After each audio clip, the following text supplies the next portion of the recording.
us. The guy has suffered in Kampala in Uganda in the hands of a strong man known as Yoweri Kaguta Museveni. But they are not deterred. They are just unbowed as usual, still standing tall and saying what they want to do. They believe in a better country, a better change, and change for the future. Of course, I'll invite the two gentlemen in studio today, and of course, it's Bob, Njagi and Nicholas. Gentlemen, introduce yourself.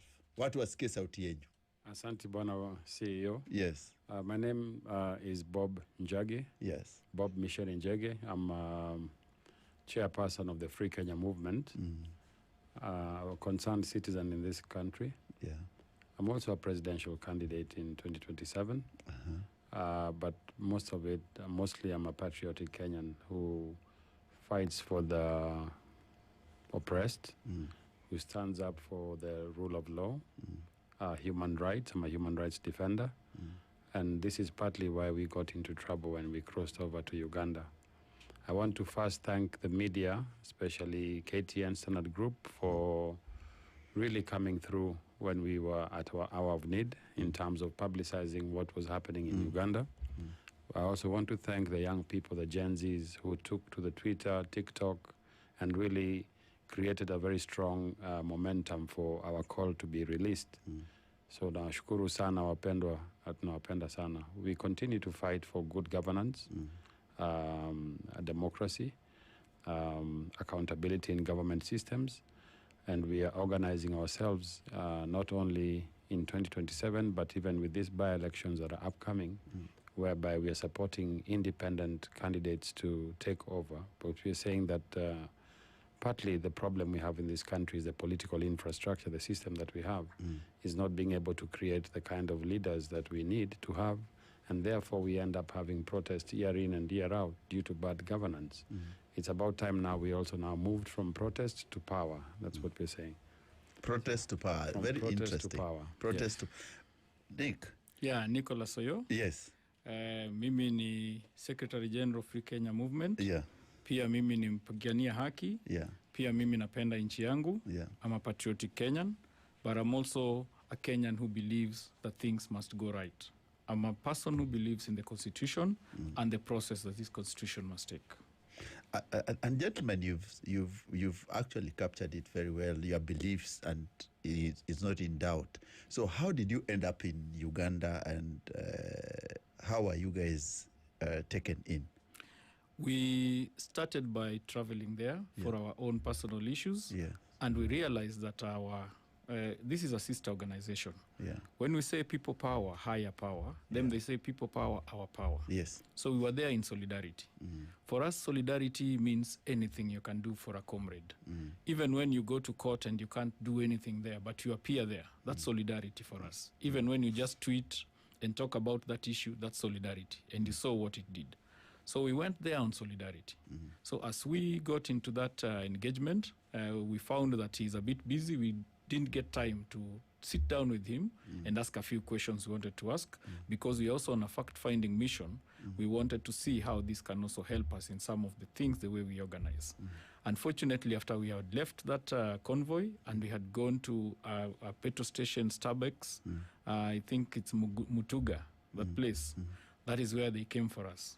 And I think there is somebody who basically was telling them about us, preparing them to come and waylay us.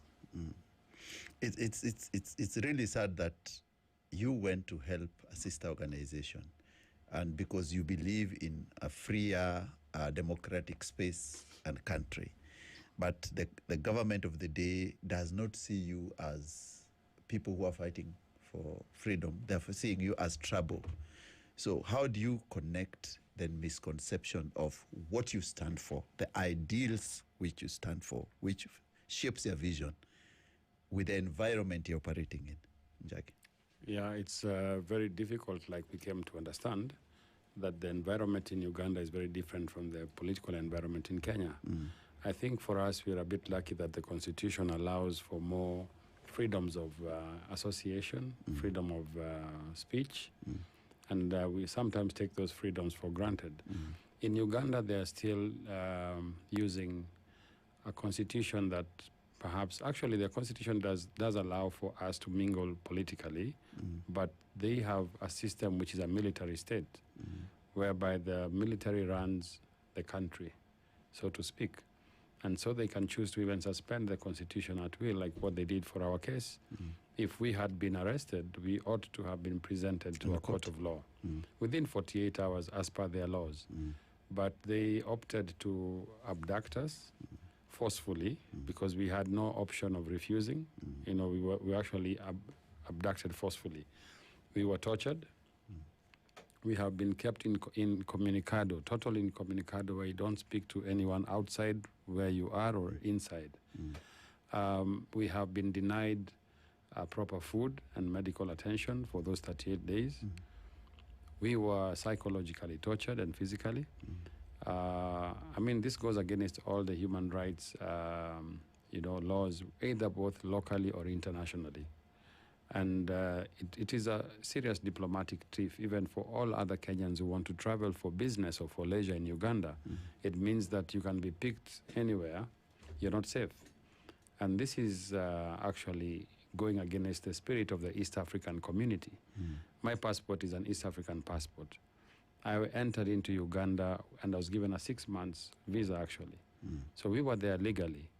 And if there was any reason the government felt that they did not want us in their country, it's their right to deny us the visa, instead of allowing you to travel and then abducting you in the process while you're undergoing your day-to-day activities. We meant no harm to Uganda. We were not going there to start protest or to incite them, no. Ours was a plain mission to visit a sister country, to share in the social, economic, and also political activities happening.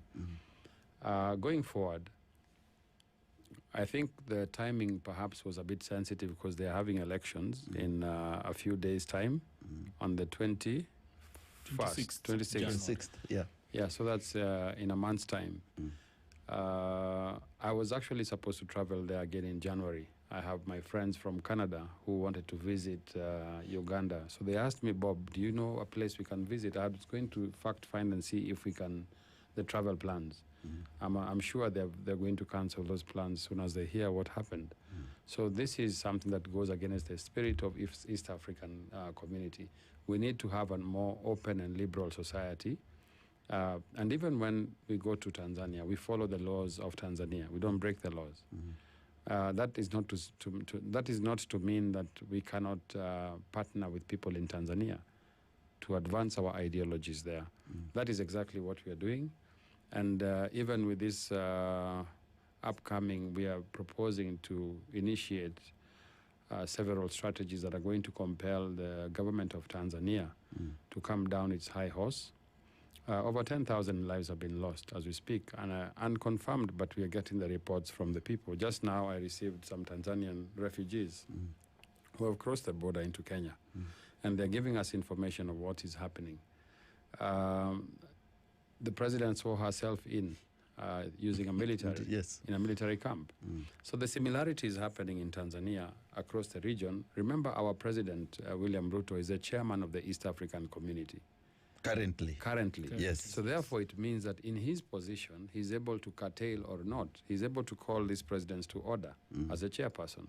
And therefore, if it's happening in Tanzania and he sends his deputy president to Tanzania to go and ratify these sham elections, which world over have been even called in Africa, out as one African of the biggest biggest sham we have in elections.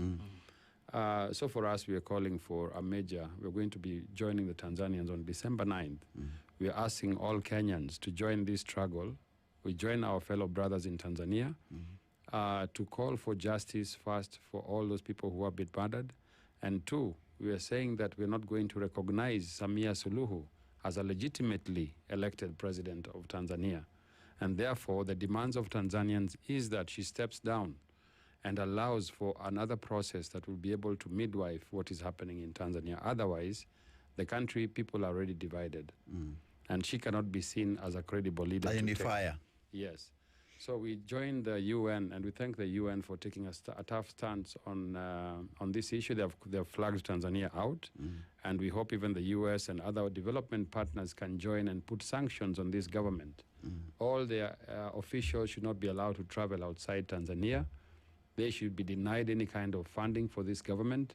And we are demanding the Kenyan parliament to actually we're going to put a petition to close down the Tanzanian embassy in Kenya until this matter is resolved. And you've captured it very well.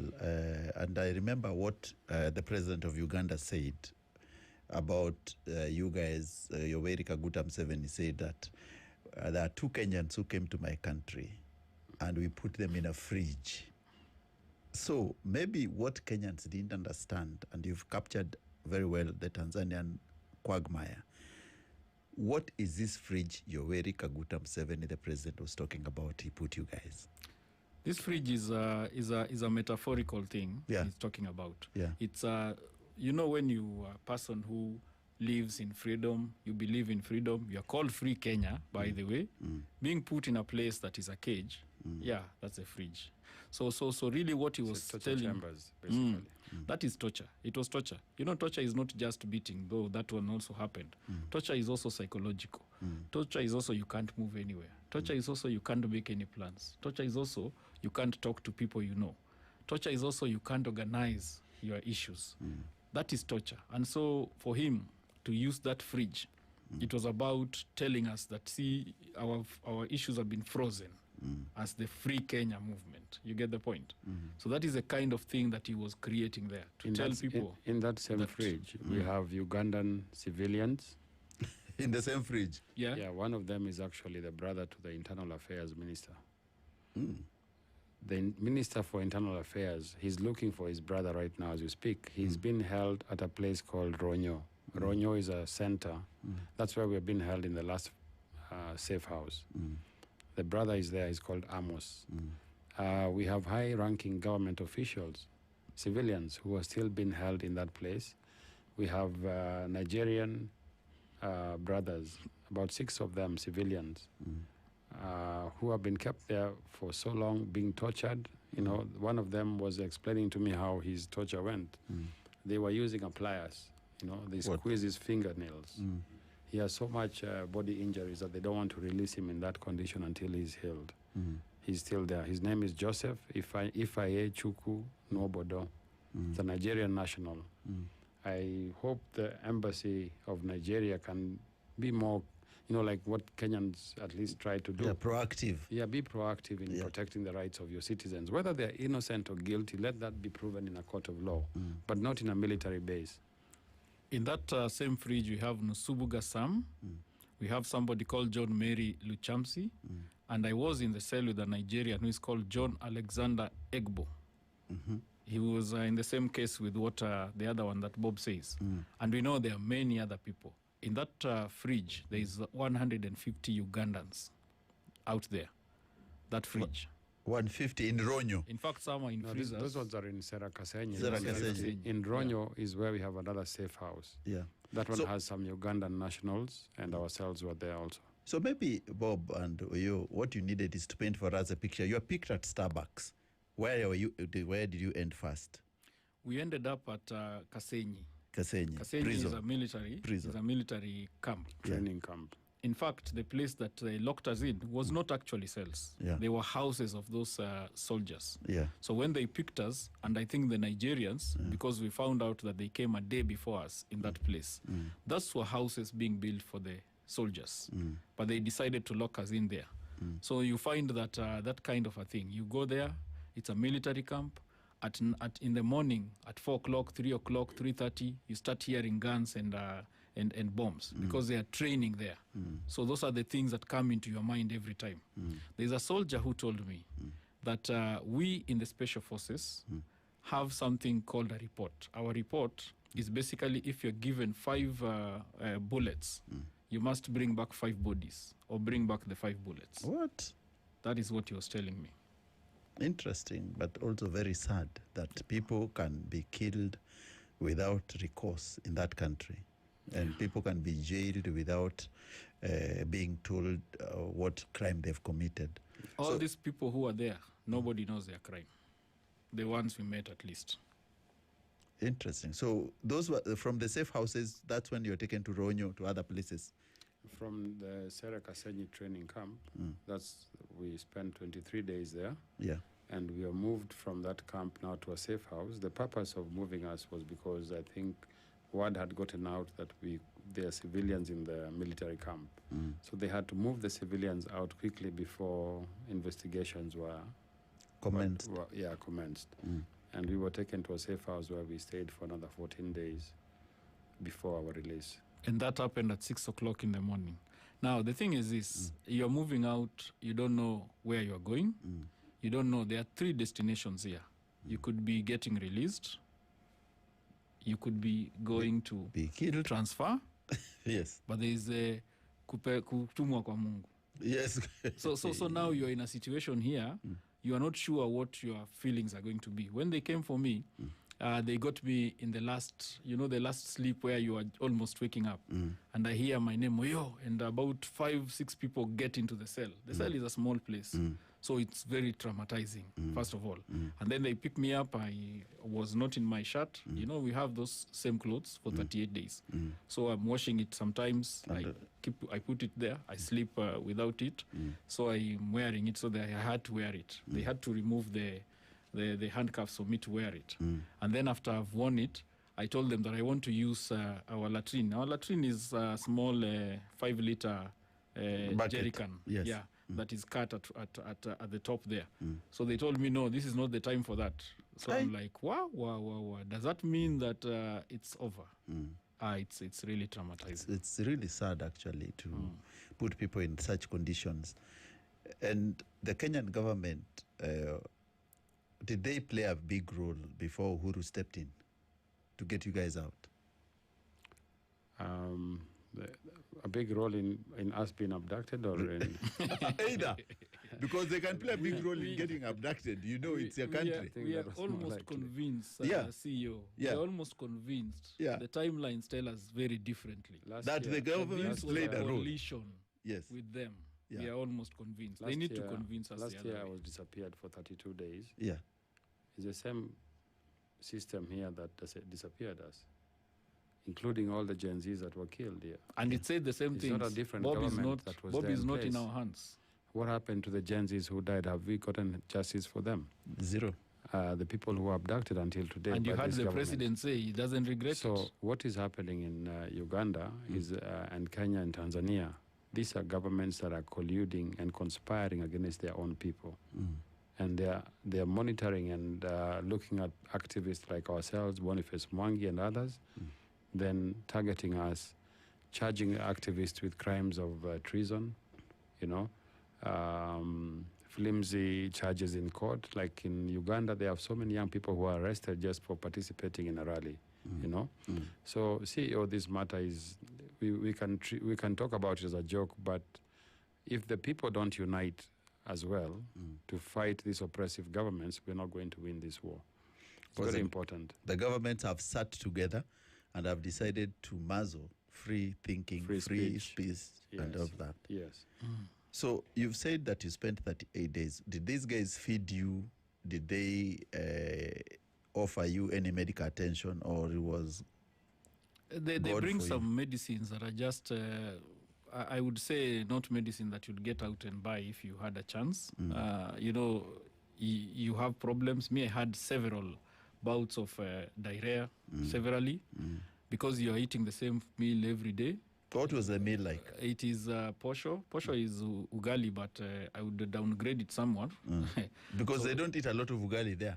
They eat posho and beans. So the recipe was posho and beans every day. If they get angry a bit, they throw in rice that looks like ugali. It's not different with ugali. Yeah. So were you guys held in the same unit or different units? Did you know where Bob is? Did you know where Oyoo is? In Sera Kasenyi, yes. But now when it went to the safe house, they even played psychological games on us, trying to tell us that, they told me that Bob is not here. In fact, we think, we are not sure where they've taken him. We are not even sure if he's going on alive. They told me those things. Because we couldn't now communicate. Of course, we found our ways, but let's not talk about that here because we have other people in those detention places. This was detention without trial. Where did you hear detention without trial? In Kenya. Yeah, this was that. It's long ago, before our new constitution, is when people were being detained. Of course, former Prime Minister Raila Odinga and the ilk were the people who were detained incommunicado for all those years without any recourse. But gentlemen, I think you have a bigger thing, a bigger fish to fry, because you're saying that the 3 East African presidents seem to collude to arrest the people, and they are seen as troublemakers. And you remember Museveni saying that these Kenyans are being financed by international groups. Yet we know very well that Kenyans have always risen to defend themselves when their rights are affronted. So what do you guys have to say about this notion that Museveni was trying to say that, oh, these Kenyans have been sent by the West to come and destabilize us?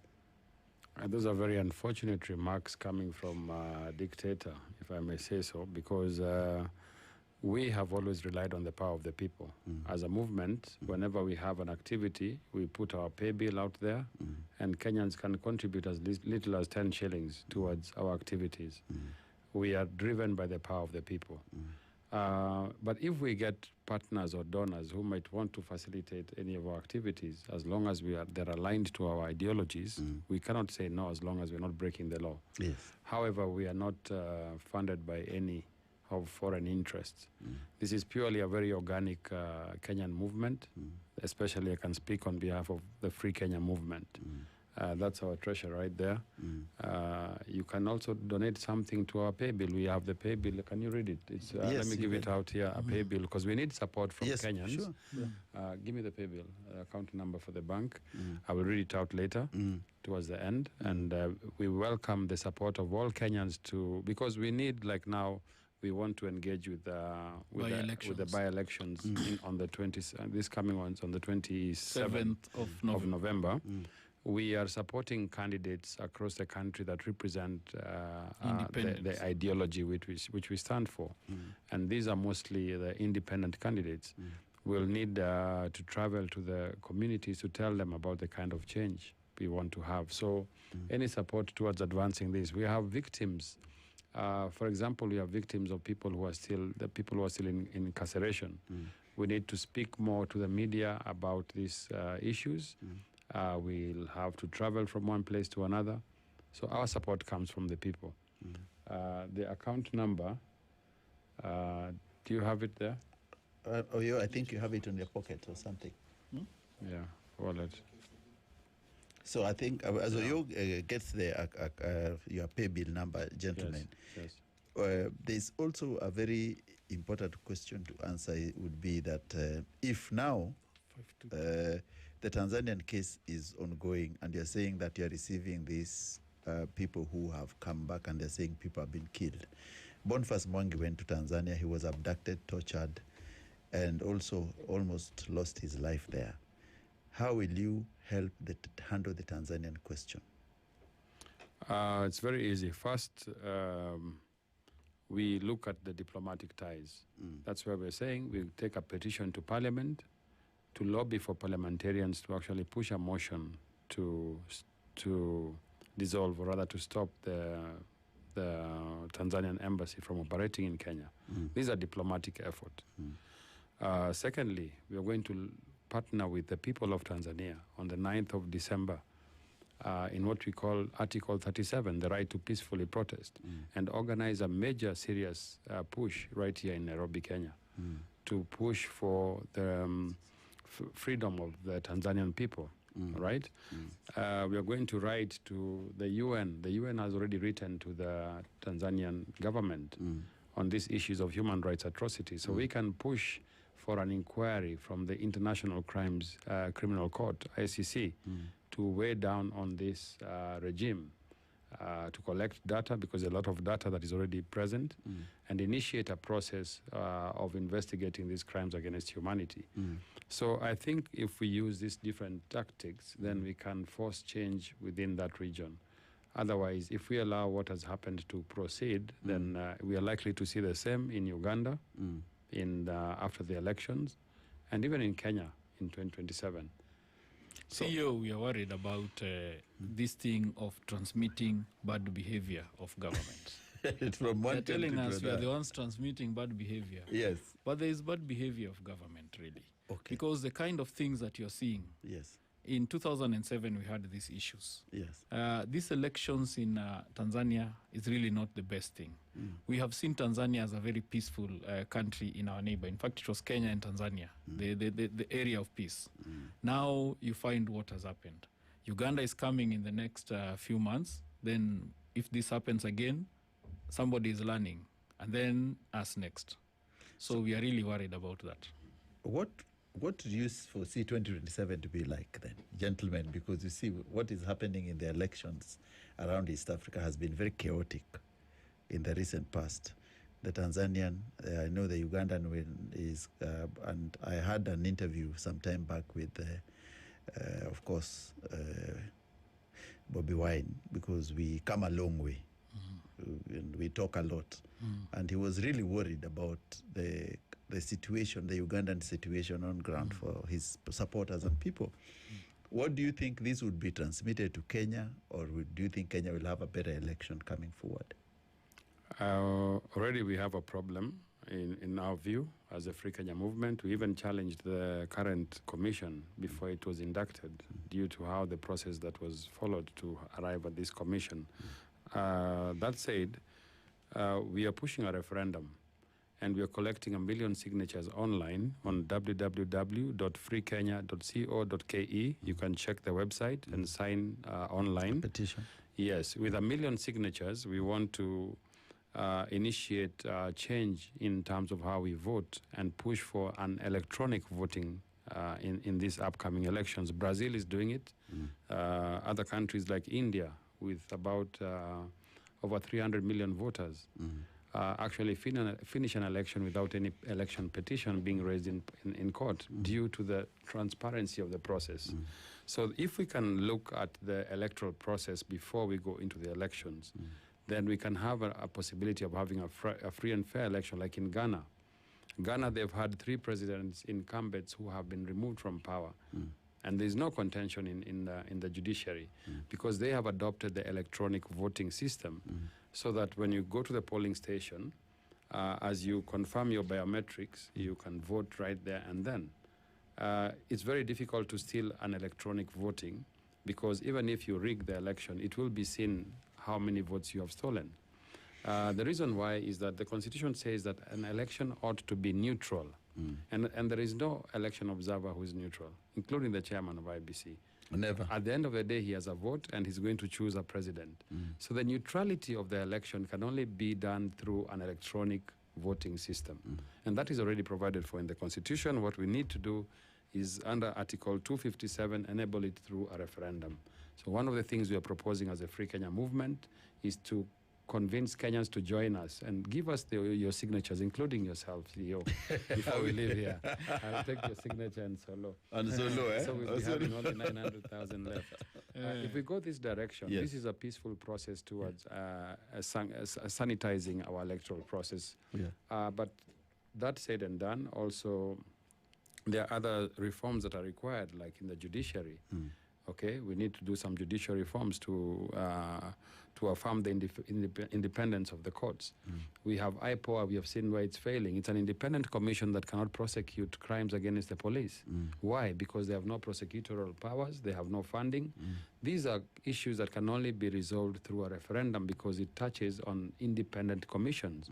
And the law provides that that can only happen through Article 257, through a referendum, either by a parliamentary initiative or a popular initiative. So we are pushing for a popular initiative, and hopefully in the year 2026, if we can get 1 million signatures within a month, by January we can have a referendum that addresses many of these issues.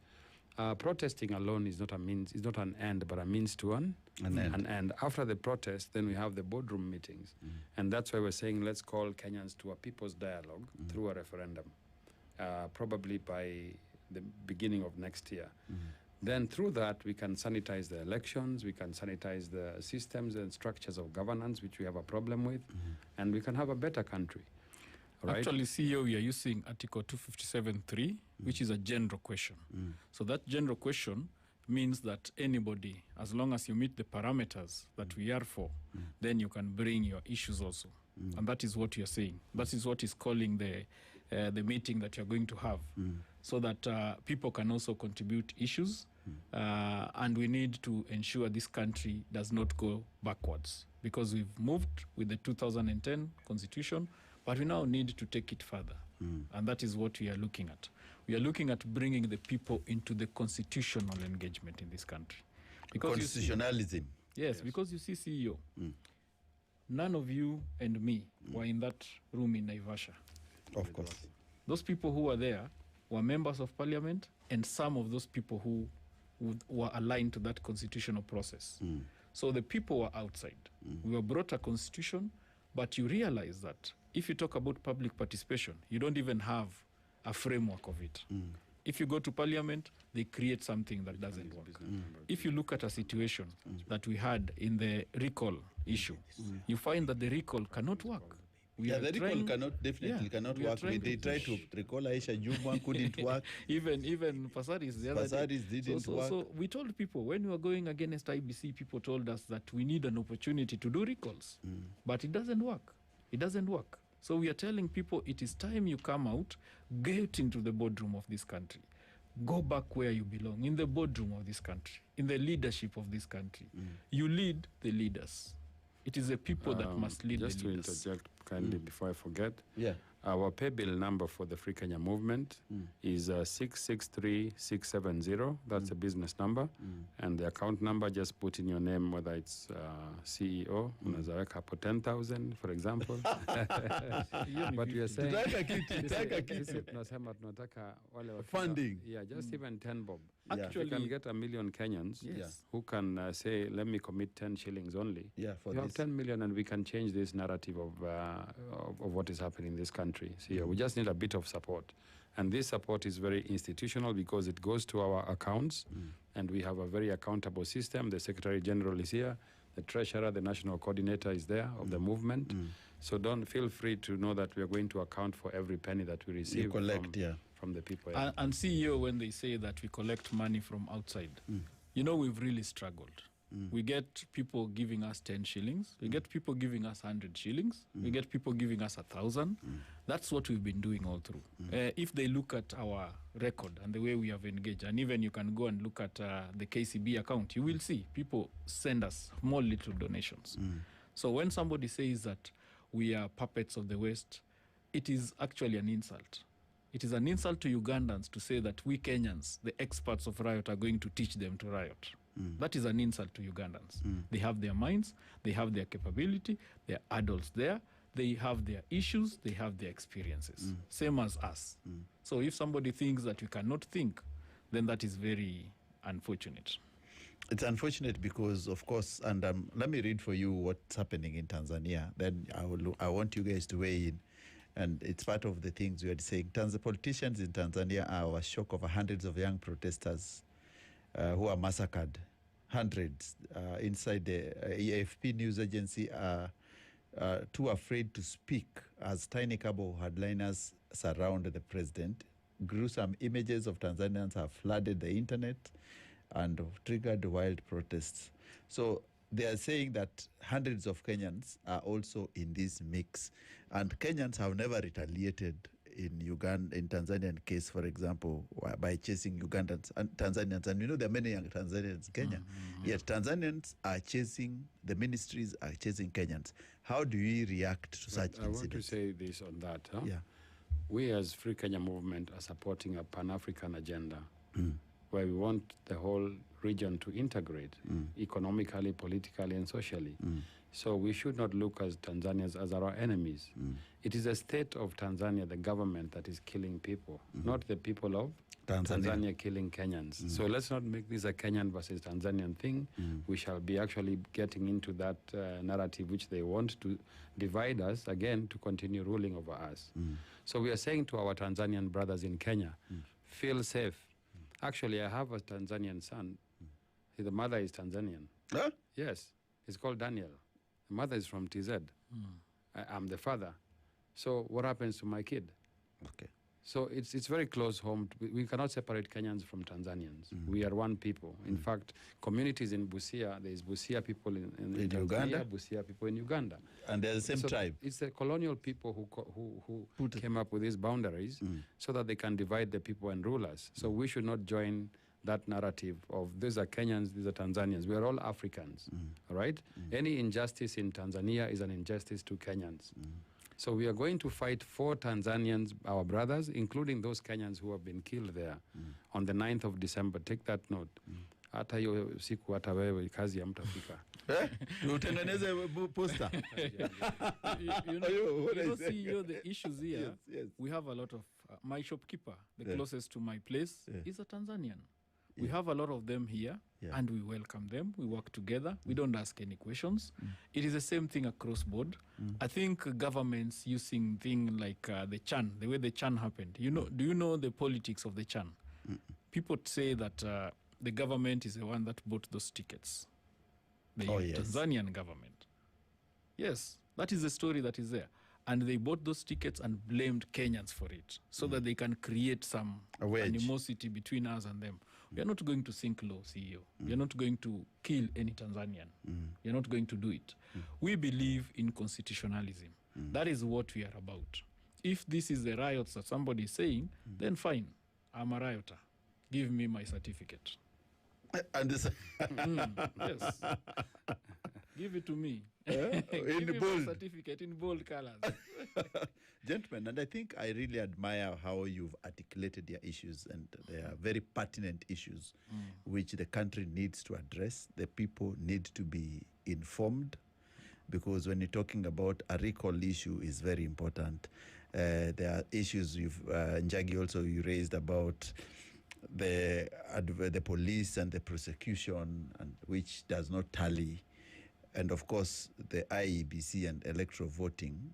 But remember, gentlemen, we tried that electoral voting in 2022. And the late Honorable Raila Odinga went to petition it in court. And I quote the Chief Justice calling it hot air and wild goose chase. Do you think it will move anywhere? You'll be told, you guys, you are spewing a lot of hot air.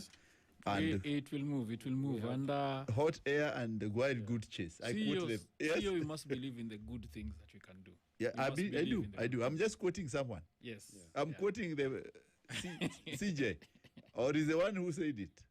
Yeah, he's a CJ. He's a CJ. Yeah. But we believe that things are going to work. The young people have come out. We have struggled, CEO, to see these young people. But who recruited them? Who recruited them? The president himself, because of mismanaging the issues of people. That's how they came into this fight. So now, things have changed. The dynamics are different, and we believe things will happen. Let me shock you. The winners of the 2022 elections, 8 million voters who did not vote. You remember the guy who runs with a camera and says, and is running next to the person who is breaking the record? Yes. That's the kind of thing. Those people who did not vote had 8 million. What did the president have? 7.1. Yeah. What did the other camp have? 6.9. Yeah. That is what you're talking about. And when you talk about the people who didn't vote, you know that also the Gen Zs, which you've said are articulating their issues very well on the social. And we used to call them keyboard warriors, but they've stepped out now. They are fighting for their rights. Exactly. But some of them, like my friend Kasamuel, has moved. So is there any likelihood of you guys being bought by the government? You know, the government is always... Kasamuel is not the entire team of young people. But you see, the government comes... The next time the government will say, Bob Njagi ametusumbua sana. Tutafutie kitu. Oyoo ametusumbua sana. Let's get him something. Will you guys abandon the mission? That's why we want mission to move. Abandoned. That's why we want to move as a group. Hiyo parliament tunaingia pamoja, tunatoa kila mtu kule, ma-independent tunaingiza, tunaanza fresh. Bob. And we are starting in these by-elections.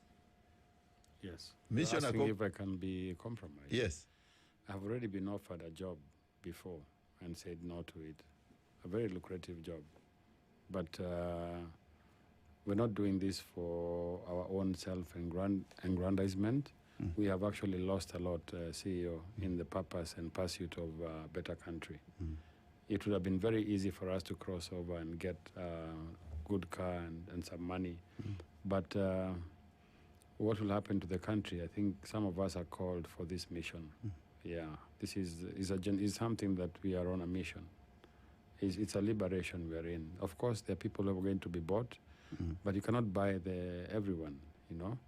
You cannot buy everyone. When it comes to time for change, it's time for change. And Kenya has come to that time of change. And we are the change makers. And you've said you're the change makers. And as change makers, remember that there's price to pay. Are you ready for the ultimate prize? I think this is my second time to be abducted. Yeah, he's a serial defender. I mean, the others who have been... not offender. Others have given up their lives. Didan Kimathi, you know, they sacrificed a lot for what we are having, this freedom of speech that we're talking with you. Remember, the white people had taken over this country. Had the first liberator said, we are afraid to we'd not be independent today. We had the second liberation where you had the likes of Bildad Kagia, Njoya, the Raila Odingas, Gatobu Manyara. They paid a price for us to get multi-party democracy. We are the leaders of this revolution.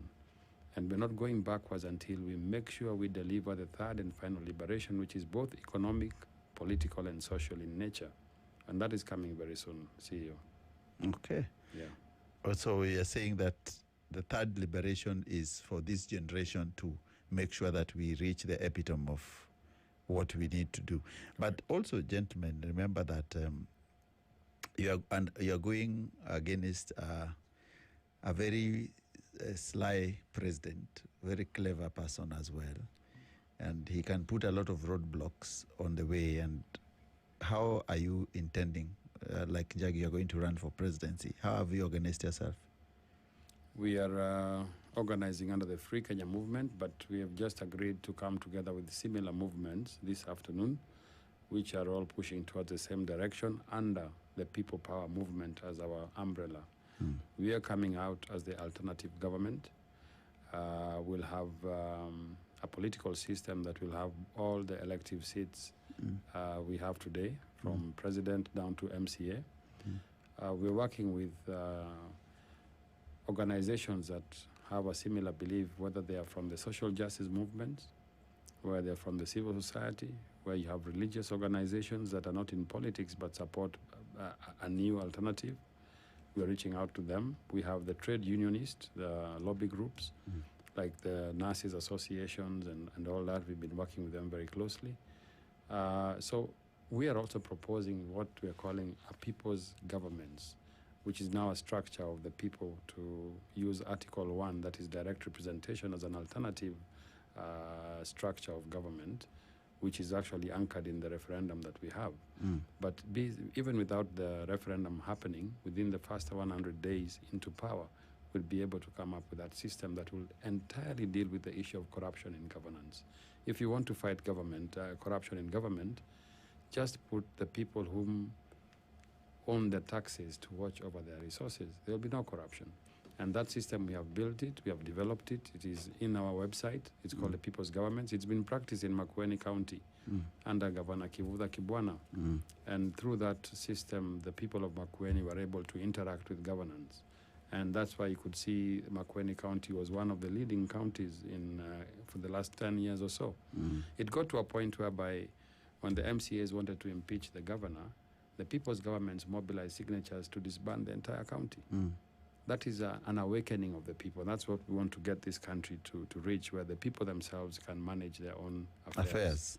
Yes. And maybe, how do you see this reawakening of Kenyans? And you can see the young people are very clever. They understand their rights. Yes. What does the future hold? Very bright. For them? Very bright. The future is brightest here in Kenya. I can tell you that for a fact. For any young person, this is a place to be for the next 50 years. Yeah, we just need to deal with this system. Once we get that system out and all with it, that's a revolution in its own. Then we start a new Kenya. A new Kenya that promises jobs for the people, for the young people. How do we get these jobs? Our biggest concern for the youth is unemployment. We have if we start just producing what we consume, we solve the issue of joblessness. From your shoes to your clothes, we start manufacturing locally. We just need a change of policy to create those millions of jobs and opportunities for people to thrive. We're looking at land as a factor of production.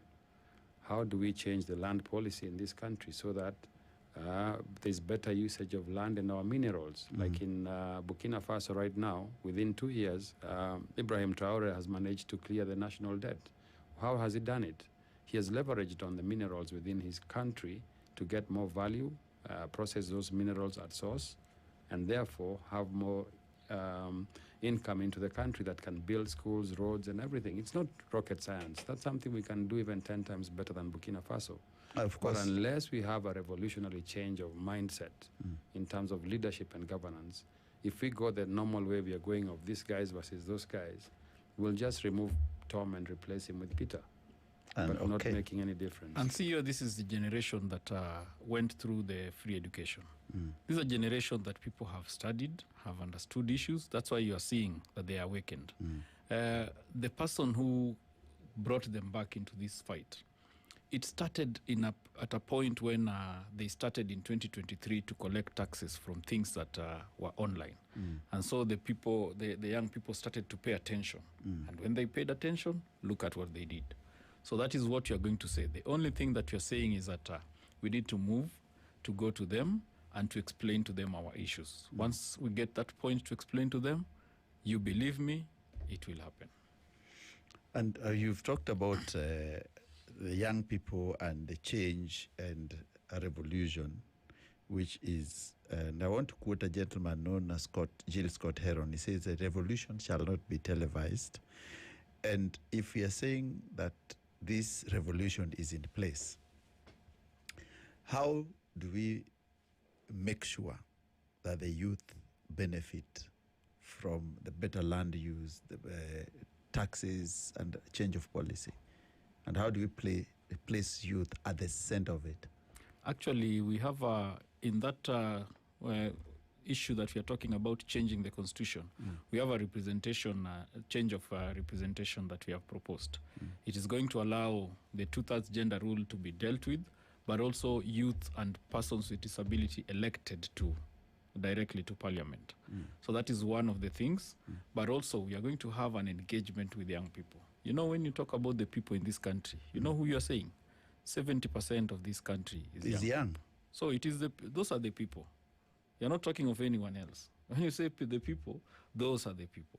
And add there people with disability, add there women, and I'm not saying some women, but you know the women I'm not saying. You know, when you say women, there are women who are from a certain group.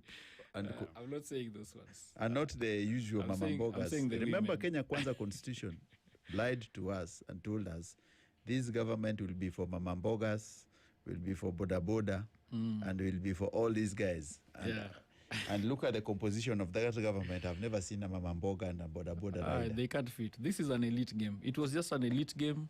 They were playing con game to us. You know, it's something that they discuss in the morning, and at night they come again and start laughing and saying, nilikupiga hiyo, nilikuchapa hiyo. It's a new Arsenal game. This is a joke. We have to organize this country. Fantastic. Gentlemen, I know you are going to rush somewhere. So what do we expect, Njagi, from you guys going forward? The itinerary, you're saying you have a referendum, then I'll come to you. What next? You've been incarcerated 38 days, 32 days in Kenya. You've lost 71 days of your life fighting for these ideals. Do you still believe in the ideals? I even believe in them more now than before, because what we went through is a testament that we are on the right direction and the right trajectory. Normally when you're scaling a mountain, just before you get to the apex is most difficult. So what is happening is that we are saying that the challenges are actually an affirmation that we are pressing the right buttons and we're doing the right things. So we should not be discouraged by the challenges, but rather encouraged by them. The good thing is that we have tremendous support, especially from the LSK, organizations like LSK, Defenders Coalition, KHRC, Amnesty. I cannot thank them enough for providing that, and that's the role of the civic society. That's what they should do, is support such cases. But looking at the future, I don't want to be drawn into the politics of one-term and two-term slogans, but I think it's time that we initiated a new narrative beyond the one-term and two-term. Because as we see it, both protagonists of the one-term and two-term are people who have served in government together for so many years, them being on either side. So we are asking Kenyans to join us in this movement, the People Power movement, to offer an alternative way of doing things in the country. And CEO, we have very, very, very educated and very experienced young people who are ready to serve this country. We only ask for their support. Once again, that support can come either through technical support, it can come from prayers, spiritual support, but also financial support should come through our pay bill, which I'll repeat again, 663-670, that's a business name on pay bill. And then you have the account number, you put your name, whatever, like say your name as the person who's supporting. So through this, I think we'll be able to get the fuel that we need to carry this message across the country. Gentlemen, before Oyoo, you come on, I know we are just going for short news and then we'll break. But there are people who are watching you guys. This Paul CCA from Uganda is saying, watching from your Kampala, Uganda. But what happened to those brothers of ours in Uganda has to be highly condemned. What happened to these brothers of ours in Uganda has to be highly condemned by East African countries against dictatorship. Then this Jackie Khadija Soni is saying, kindly pin up that website for signatures, by the way, please. So that goes to the people there. And then I'll check the comments after a short break. Let's go for news. When we come back, we just wind up with Oyoo and what we're going to have. It's Spice Drive. I'm your host, CEO Charles Otieno. Keep listening.